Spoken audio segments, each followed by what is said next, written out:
The candles had been lit an hour before she arrived, and in that hour the wax had begun to pool in the silver holders, softening the light until the bedchamber felt less like a room and more like a painting left too long in the sun. The fire had been built high.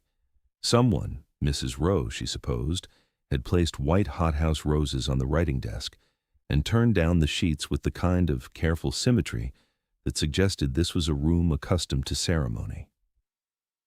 Maren stood just inside the door in her wedding nightgown, her dark hair loose against the cambric, and watched her husband pour himself a glass of port from the decanter on the mantel without looking at her. Crispin Voss, the 6th Duke of Fenwick, had the sort of face that looked expensive even in firelight. Straight jaw, dark brows set low over gray eyes that moved with the efficiency of a man accustomed to measuring rooms and finding them adequate. He had been handsome at the altar that morning. She had noticed, the way one notices the quality of a frame around a painting one has not yet been permitted to see. He was handsome now, standing in his shirt sleeves with his cravat loosened, his waistcoat unbuttoned, and his back turned to the woman he had married 9 hours ago. He drank, set the glass down, turned. "I should be plain with you," he said. His voice carried the particular steadiness of a man who had rehearsed. "I married you to save my name, not to know you. I trust you understand the terms." The fire cracked. A log shifted and sent a constellation of sparks up the flue. Somewhere below them, in the servants' hall, someone was still clearing the wedding supper.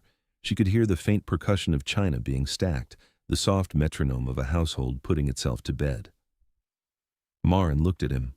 She had decided what she would do in the carriage on the way to the church, somewhere between the second turning and the third, when the February light had fallen across her gloves, and she had thought, with a clarity that surprised her, that she would not spend 1 hour of grief on a man who had already told her what he was. She had entered the church with that thought folded neatly inside her chest, like a letter she would never need to send. She did not respond. She did not nod, or lower her eyes, or press her lips together in the manner of a woman composing herself. She simply looked at him for a moment longer, long enough for the silence to develop a texture, and then she moved to the chair beside the dressing table, collected her robe and put it on over the nightgown with the quiet precision of someone who had always dressed herself and saw no reason to stop. "Where are you going?" he asked, not alarmed, merely the tone of a man whose schedule had been interrupted. "To my rooms," she said. "Good night, Your Grace." She left the bedchamber before dawn. She left it, in fact, before midnight, and the corridor outside was cold and silent and smelled of beeswax and stone. Her rooms were in the east wing. Mrs. Rowe had shown her that afternoon, apologizing for the distance from the Duke's apartments, as though distance were a deficiency rather than a gift. The bed there had not been turned down with the same ceremony. The roses were smaller and less white. Maren climbed beneath the covers and slept more soundly than she had in weeks. When Crispin Voss came down to breakfast the following morning at 8:30, his wife was already seated. She was eating toast with blackcurrant preserves and reading a letter, from her mother, he would later learn, though he did not ask.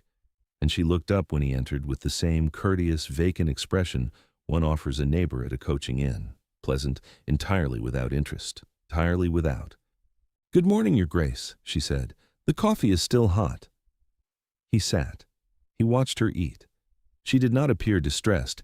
She did not appear to be performing the absence of distress, which would have been worse and also easier to navigate. She appeared to be a woman eating toast who had simply continued with her morning. He had expected tears, or silence of the punishing variety, the kind his mother deployed, weighted and theatrical, designed to draw inquiry. This was neither. This was a woman who had taken him at his word and arranged herself accordingly. "I trust you slept well," he said, because the silence was beginning to press against the places where conversation should have been. "Very well, thank you." She turned a page of her letter. "Mrs. Rowe mentioned that the household accounts are kept in the morning room. I thought I might review them after breakfast, if that is convenient." It was convenient. Everything she proposed over the following weeks was convenient. She reviewed the household accounts and found 3 errors the previous housekeeper had let compound for a year and a half. She interviewed the cook about the menus and made adjustments that reduced waste without reducing quality. Tench, his steward, reported this with the faintly bewildered admiration of a man who had not expected competence and was unsure how to categorize it. She received callers in the drawing room with a graciousness that was, by all accounts, faultless. She wore her wedding ring. She used his name, the title, never the Christian name, with the same careful formality she used for the footman. She was, in every observable particular, the Duchess of Fenwick, and she was entirely unreachable. Crispin noticed this the way one notices a draft, not all at once but in accumulated discomfort. At dinner she sat at the opposite end of the table, which was correct, and answered his questions about her day with a fluency that left no opening for further inquiry. In the drawing room after supper, she embroidered or read and responded to his remarks with exactly the right number of words, neither too few to seem rude nor enough to constitute conversation. When he entered a room, she did not leave it. When he spoke, she did not ignore him. She simply occupied the same space with the impenetrable courtesy of a woman who had been told the boundaries and respected them absolutely. It was, he began to realize, maddening. His mother, Lady Voss, the Dowager Duchess, arrived at Fenwick Park 3 weeks after the wedding, ostensibly to see how the household was settling, but in truth, Crispin knew, to inspect the woman she had argued against. She had wanted Lady Honoria Claremont, whose fortune was larger and whose family sat closer to the center of society's approval.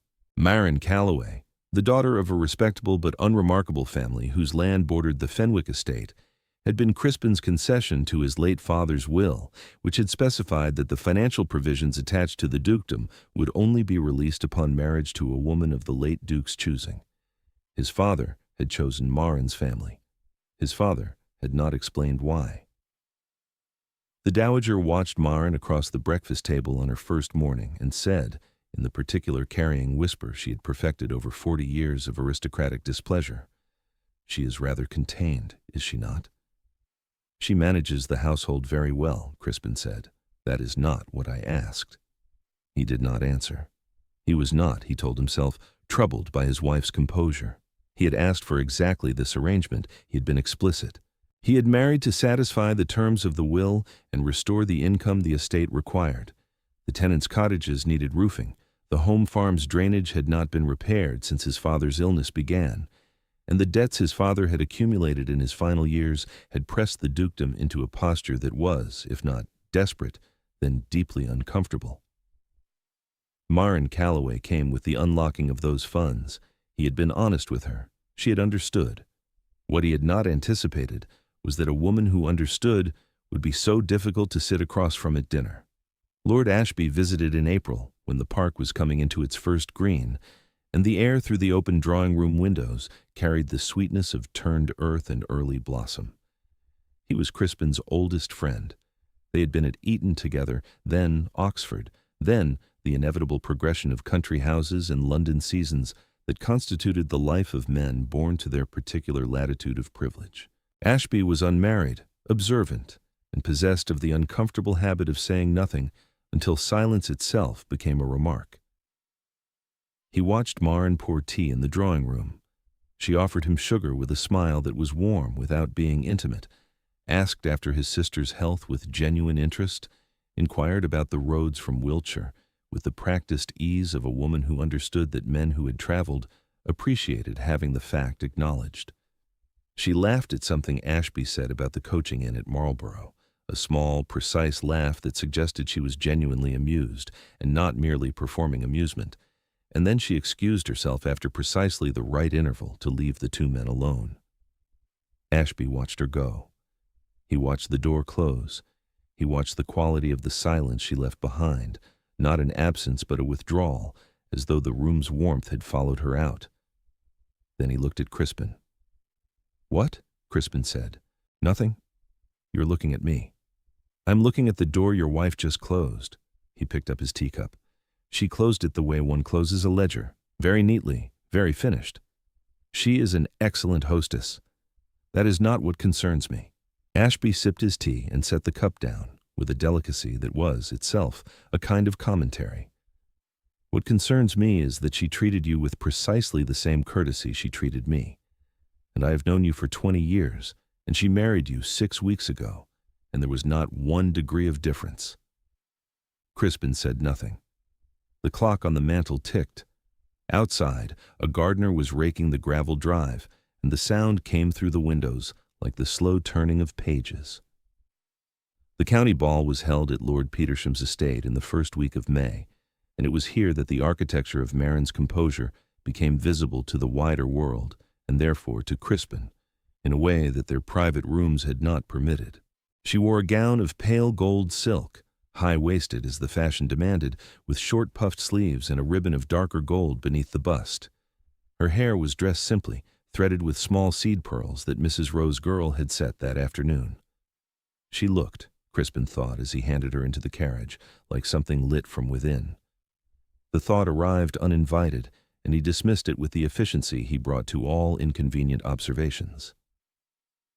The ballroom at Petersham Hall was large and well lit, the chandeliers lowered and fitted with fresh candles that cast a warm, even glow across the polished floor. The musicians had been brought from Bath. The supper tables were laid in the adjacent room with cold meats and syllabubs and hothouse fruits arranged on tiered stands. Society in the county was not London society, but it was watchful in its own way, and Crispin was aware, as they entered, of the particular quality of attention that attends a new marriage, the glances exchanged between wives, the careful assessments of posture and proximity, the silent calibration of whether this was a union of affection or arrangement. At the ball, she was extraordinary. She danced with Lord Petersham, and then with his eldest son, and then with the vicar, who was 60 and delighted, and told her she had the lightest step he had encountered since his own wife's youth, which made the vicar's wife press her hand to her chest and say she had never liked the new Duchess more. Maren spoke to the wives of 3 neighboring landowners about the drainage works Crispin had begun on the home farm, and made them sound interesting, which was a feat he himself had never managed. She asked Mrs. Holt about her daughter's recovery from the fever, with a specificity that suggested she had been paying attention to the neighborhood's concerns in a way Crispin had not noticed her doing, though she must have been doing it, because the details were too precise to have been invented. She laughed. He heard her laugh across the room, a sound he realized he had not heard before, or had not heard directed at anything other than polite conversation, at something Lady Petersham said about the asparagus beds, and the laugh was natural and unguarded, and carried across the ballroom with the clarity of a bell struck once, and it was directed at everyone in the room except him. She danced with him once, because convention required it. Her hand in his was light and correct. She smiled at him with the same pleasant, courteous expression she had offered him over breakfast on the first morning, and when the dance ended, she curtsied and thanked him, and moved away with the seamless grace of a woman who had never needed him to enjoy herself. He stood at the edge of the room and watched her. He could not stop watching her. She was charming everyone, not with effort, not with performance, but with the quiet, attentive warmth of a woman who was genuinely interested in other people, and he understood with a clarity that arrived like a hand around his chest that he was not among them. She had not excluded him. She had simply taken him at his word. "I married you to save my name, not to know you." She had heard him. She had believed him, and she had arranged her life so that he could have exactly what he had asked for. The dowager noticed. She had come to Fenwick Park expecting to find ammunition, a weeping wife, a mismanaged household, evidence that Maren Calloway was the wrong choice. Instead, she found a woman who ran the house with quiet authority, who treated her with impeccable respect, and who maintained a distance from her husband so complete that it looked from the outside like contentment.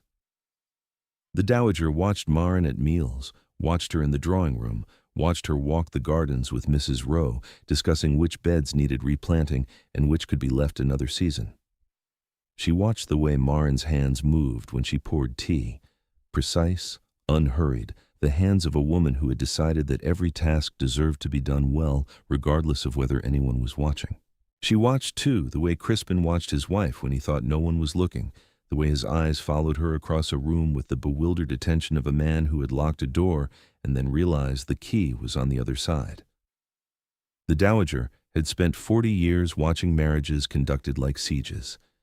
She recognized, with an unease she could not quite name, that Maren was not laying siege to anything.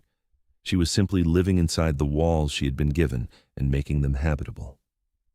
"She is not unhappy," the dowager said to Crispin one evening after Maren had excused herself to write letters. They were alone in the drawing room, and the fire was low, and the dowager's embroidery sat untouched in her lap. "No," Crispin agreed. "That is worse, I think." He looked at his mother. She looked back at him with the expression of a woman who had watched her own husband conduct their marriage with similar efficiency, and had spent 30 years wishing he had been less precise. Her face, in the firelight, looked older than he had noticed before, not tired but weathered, as though the years of composure had left their own kind of mark. "Your father," she said, and then stopped. She folded her hands. "Your father was also very clear about his terms." She left Fenwick Park the following morning without further comment, and Crispin stood in the gravel drive and watched her carriage disappear and understood that his mother had told him something she had never told him before. The weeks turned. May became June. The drainage works progressed. Maren had reviewed the estimates with Tench and identified that the contractor's second invoice included charges for materials already accounted for in the first, a detail that would have cost the estate £40 if it had passed unchallenged. Tench told Crispin this over port one evening, with the expression of a man who had been managing estates for 2 decades and had just been outperformed by a woman who had been a duchess for 3 months. Crispin attended the House of Lords for the early summer session and was away in London for a fortnight. The city was loud and familiar and entirely insufficient. He sat through debates on the corn question and the Irish situation and dined at his club and attended one evening at Lord Ashby's townhouse, where Ashby said nothing about Maren, which was worse than if he had said everything. At night, in the London house, Crispin sat in his study with a glass of brandy and thought about the way his wife turned the pages of her book, slowly, with one finger, as though each page deserved to be considered before it was left behind. When he returned to Fenwick Park, the household was running so smoothly that his absence had left no visible impression on its operation. The silver had been polished. The menus had been adjusted for the warmer weather, lighter suppers, cold collations at luncheon, the kind of practical elegance that suggested someone understood the difference between feeding a household and managing one. Maren had dealt with a dispute between 2 tenants regarding a boundary hedge. Tench reported this with the same bewildered admiration he brought to all reports of the Duchess's competence, adding that she had resolved it by walking the boundary herself, with the steward beside her, naturally, and suggesting a solution that satisfied both parties and left them both believing they had won. The tenants had begun referring to her as the Duchess, without the faintly questioning inflection that had attended the word in the early weeks. Crispin came home to a house that did not need him. He came home to a wife who greeted him in the entrance hall with Bess, the spaniel, pressing against her skirts. The dog had attached itself to Maren within days of the wedding, and now followed her from room to room with the devotion of a creature that recognized authority and warmth in equal measure. Maren inquired about his journey, ensured his rooms were prepared, mentioned that the roses in the south garden had come in particularly well, and that Mrs. Rowe had preserved the first strawberries. She wished him a good evening with the same composed warmth she offered the curate when he came for Sunday luncheon. He came home and found that the space beside her at breakfast had been set with his preferred coffee, and the newspaper folded to the parliamentary reports, and a small vase of sweet peas from the garden. Her garden now, tended through the gardener, and arranged with an eye for color that he had not known she possessed, and that all of this care had been delivered without any expectation that he would notice it. He noticed it. He noticed that she read in the library after supper, always in the chair beside the second window, where the candlelight was strongest. He noticed that she took her tea with lemon in the morning and milk in the afternoon. He noticed that she wore lavender water, faint and clean, and that the scent lingered in the corridor outside the morning room long after she had left it. He noticed that she had reorganized the library, not dramatically, not presumptuously, but the volumes on estate management and agriculture had migrated to the lower shelves where they could be reached without the ladder, and the poetry had moved to the table beside her chair. He noticed that he was cataloging her habits with the attention of a man who had been told he could not have something and had only then begun to want it. One night in late June, he found her in the library at midnight.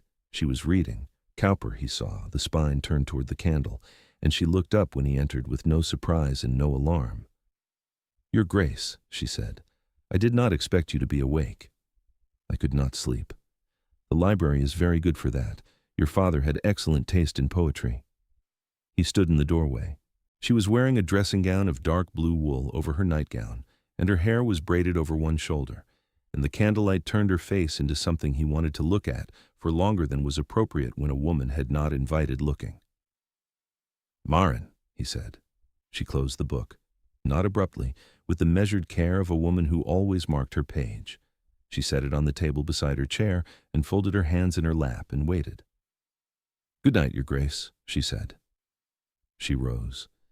She passed him in the doorway, close enough that the lavender reached him, close enough that he could have touched her sleeve, and she walked down the corridor toward the east wing without looking back.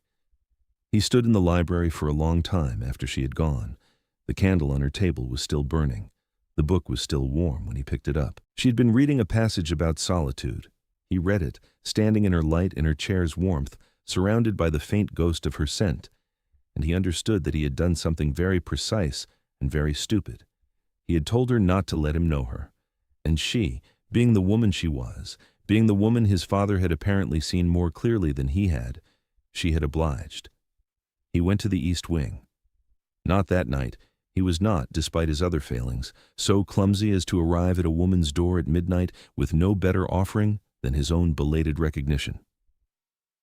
He spent the following day in a state of distraction so thorough that Tench asked him twice about the drainage accounts and received, both times, an answer that bore no relation to the question.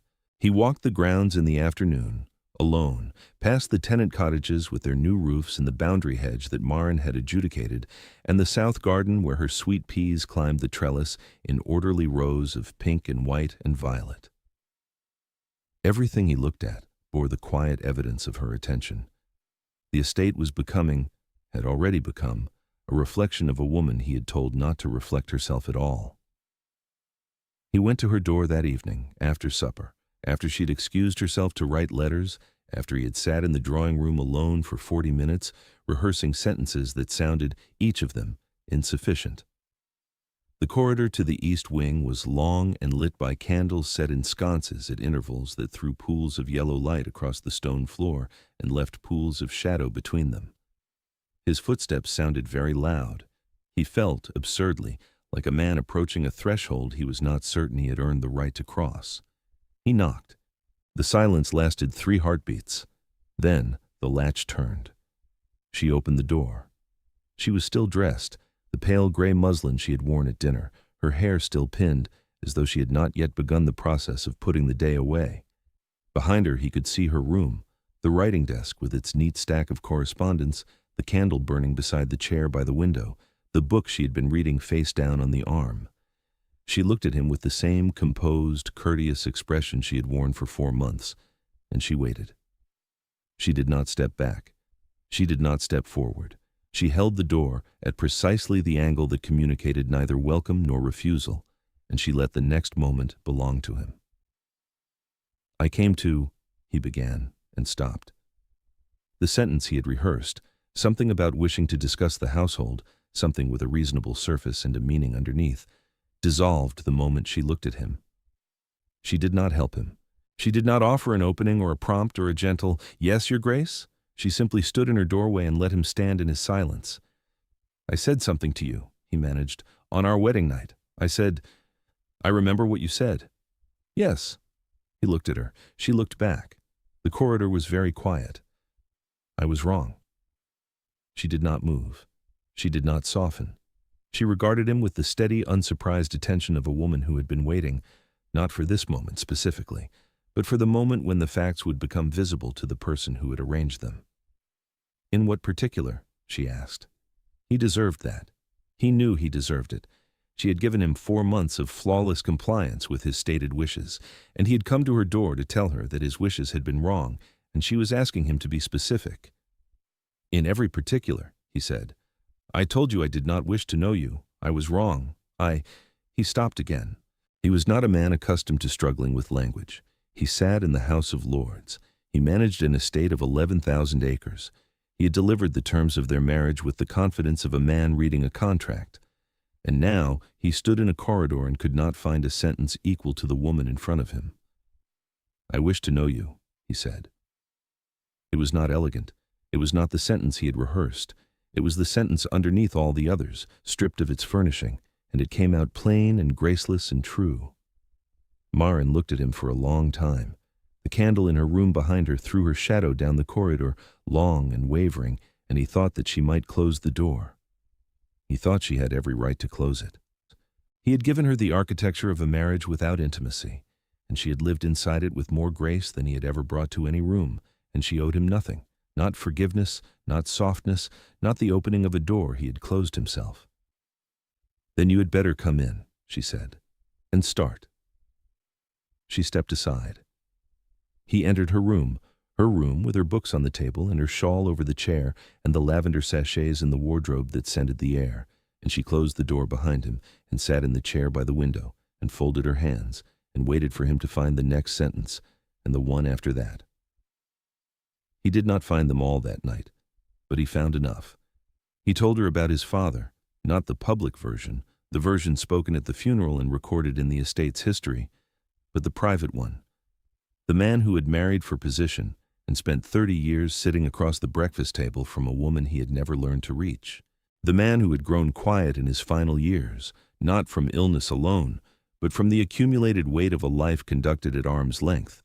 The man who had written a will that was, Crispin understood now, an act of intervention from beyond the grave, a father's last attempt to save his son from the inheritance that mattered least, the title, the estate, the name, and most of all, the habit of keeping people at precisely the distance where they could not hurt you and could not help you either. Maren listened. She sat in her chair by the window with her hands folded and her face still, and she listened the way she did everything, completely, without performance, without the need to fill silence with reassurance. When he finished, she said nothing for a long time, and the candle burned lower, and the house settled around them with the particular creaking of old timber that sounds, in the right kind of silence, like breathing. "I was afraid," she said at last, "on the way to the church, not of you, of hoping." They did not become a love story in the way that ballads suggest. No single declaration, no dramatic reunion, no grand gesture witnessed by 300 guests. They became a love story in the way that rooms become warm, gradually, then all at once, then so thoroughly that one cannot remember the cold.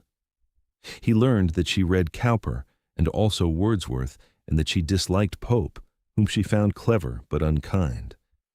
He learned that she had been afraid on their wedding day, not of him, but of the possibility that she might allow herself to hope and be disappointed. He learned that the decision she had made in the carriage had cost her more than she had let him see, and that the 4 months of composure had been, in their own way, a kind of endurance. She learned that his father's will had not been cruelty but foresight. The late Duke had known his son, had known the particular emotional efficiency Crispin had inherited from a marriage conducted on the same terms, and had chosen Maren Calloway because he had met her once at a neighboring estate and had seen in her the steadiness that his son would need and would not know to value until it was nearly beyond his reach. She learned that Crispin's coldness on their wedding night had been fear dressed as certainty, that he had rehearsed the words because he did not trust himself to improvise, and that the precision of his cruelty had been the precision of a man who was terrified of what he might feel if he allowed himself to feel anything at all. The Dowager returned to Fenwick Park in October and found the drawing room rearranged. Maren's chair had moved from the window to the fireplace beside Crispin's, and there was a second teacup on the table between them. The Dowager sat in the chair across from them and watched her son watch his wife and said nothing, but when Maren left the room to speak with Mrs. Rowe about dinner, the Dowager looked at her son and said, "Your father chose well." "Yes," Crispin said. "He did." Lord Ashby visited at Christmas. He watched Crispin hand Maren into her chair at dinner with a care that was new and unperformed, and he watched Maren look at Crispin across the table with an expression that was no longer composed but simply warm, and he said to no one in particular, "Well, that took longer than it needed to." Maren laughed.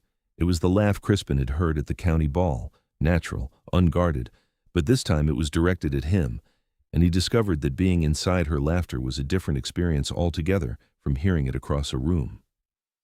The daughter arrived the following autumn. A girl with Maren's dark hair and Crispin's gray eyes, born in the East Wing bedroom that Maren had never relinquished because it had become, over the months, theirs.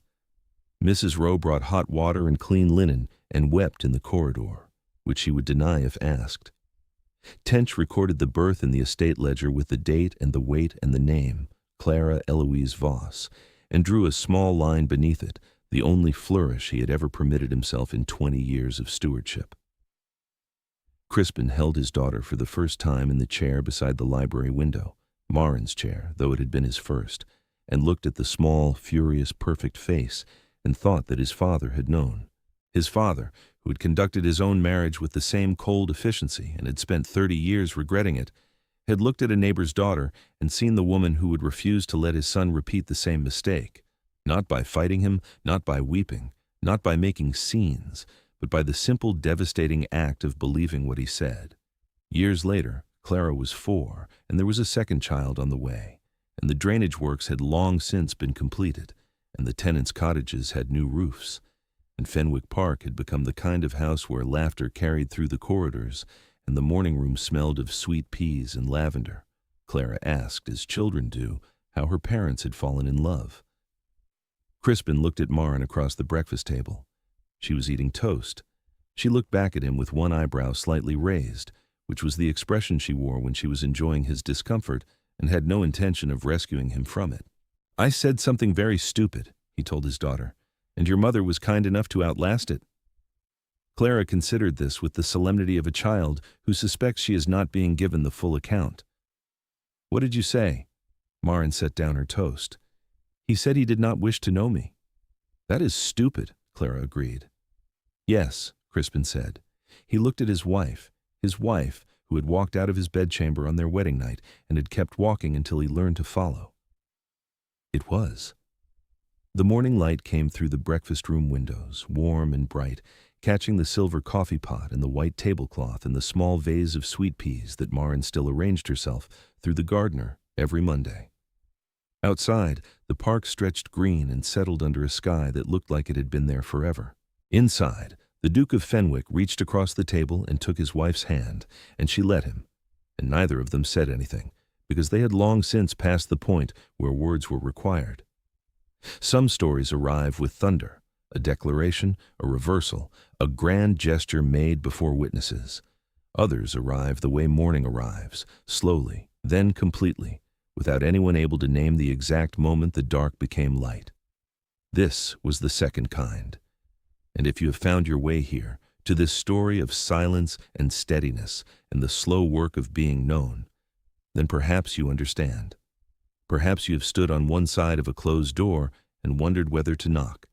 Perhaps you have taken someone at their word and discovered that words, even true ones, are not always the final thing. They arrive here, like a door answered before the knock is finished, whenever they are ready,